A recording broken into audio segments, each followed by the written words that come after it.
All right, thank you for your attention. We are reaching the conclusion of this first part of our course, Motivational Interviewing for the Integrative Health Coach. I just want to stress the importance of practice to improve your MI skills. And I also want to emphasize how you can train yourself and your brain by virtue of practicing these skills with people you know, friends, family, acquaintances, so that this type of conversation will become more and more fluid and also automatic in the way you approach problems to solve. Also to further provide insight for your own benefit.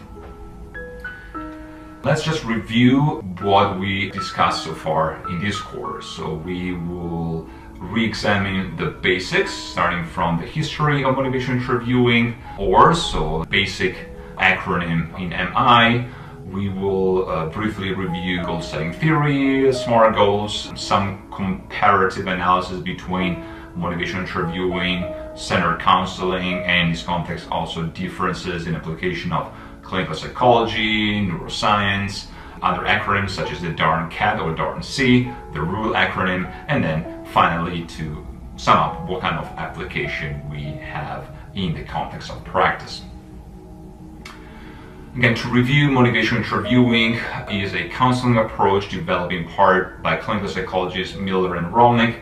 One of the reasons why I say that it's developed in part is, again, because of the role that other therapeutic strategies, approaches, and even philosophical analysis played in the development of NI, especially Carl Rogers' person-centered approach to counseling and therapy.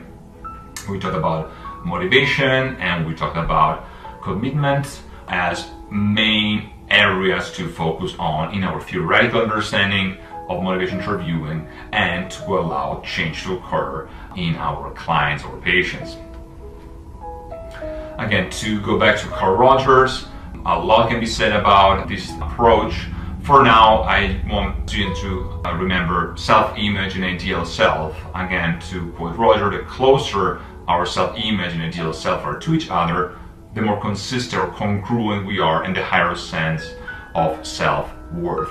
Now, in this context, congruent is also important from the perspective of affect. So to make sure that if you navigate, you roll with resistance and you reinterpret ambivalence in your client, then there should be a congruent, consistent element combining their linguistic semantic approach and the way they present themselves in a meta-linguistic sense, their facial expression, their posture, the whole energy during the conversation. Again, OARS, open-ended questions, affirmations, reflections or reflective listening, and summaries. This is the most important acronym in motivation interviewing, especially at this stage in an introductory perspective on the discipline. Some examples of open-ended questions. Open question: to what extent do you think, etc., etc. How often do you exercise, for instance?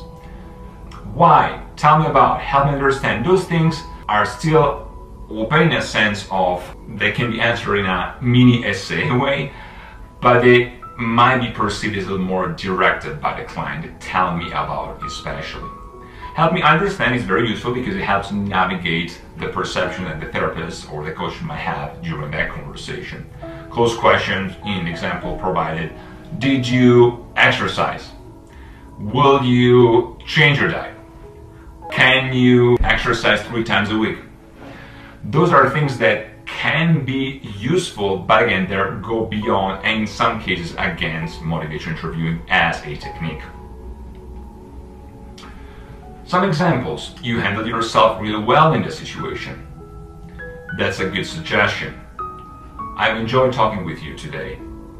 This is very important because at times you might find yourself where it is very difficult to find something positive to discuss or to shed light upon when the client might present themselves in a quote-unquote negative manner. So you can still appreciate the fact that they're willing to discuss things with you and just allowing you to spend some time with them. I appreciate that you're willing to meet with me today can also become I appreciate you considering meeting me again next week, for instance, so that you can leave the door open to more possibilities. Some examples of reflection. It sounds like you're not happy with the situation. It sounds like you're not ready to address the issue. It sounds like this is more direct, you're having a problem with balancing work and family. Summaries examples. We mentioned addiction in this context. So it sounds like you might be willing to quit, but on the other hand, there are things you like about smoking. So you try to summarize both the pros and cons.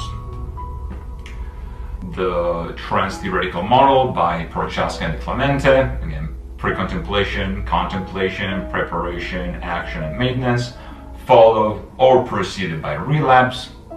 I'll advise students to go back to the slide and review each of these steps. For now, just keep in mind that we're talking about a spiral, a cycle, not a linear progression. Okay? So that allows the client to reevaluate the progress regardless of where they are, or actually even more because of where they are and how they can navigate their ambivalence and sometimes self-perceived resistance about possible change. Now, in the context of goal-setting theory, I would like to stress that goal-setting theory has to do with the focus. So it proposes that those who set goals for themselves are more likely to achieve success than those who do not. And for this class, I would just like people to remember the work by Edwin Locke. Edwin Locke was instrumental in proving goal-setting theory to be true. In his examination, there are 5 main principles, 5 main descriptors of goal-setting theory. Clarity, goals need to be clear and easily understood. Challenge, good goals have a high enough level of difficulty that you can actually have to push yourself in order to achieve them. Commitment, with a high level of commitment, it's difficult to achieve any goal, especially those that are somewhat challenging. Feedback, you need to be able to receive information about how well you're progressing toward your goal. This information can be used as a motivator, or it may signal that your goal is either too easy or too challenging and needs to be adjusted. And finally, task complexity. The more complex a goal is, the more time you need to give yourself to achieve it. Good goals don't have to be complex, but understanding how complex your goals are is an important part of planning how you will achieve them. So we will conclude this part here, and I will see you in the next video.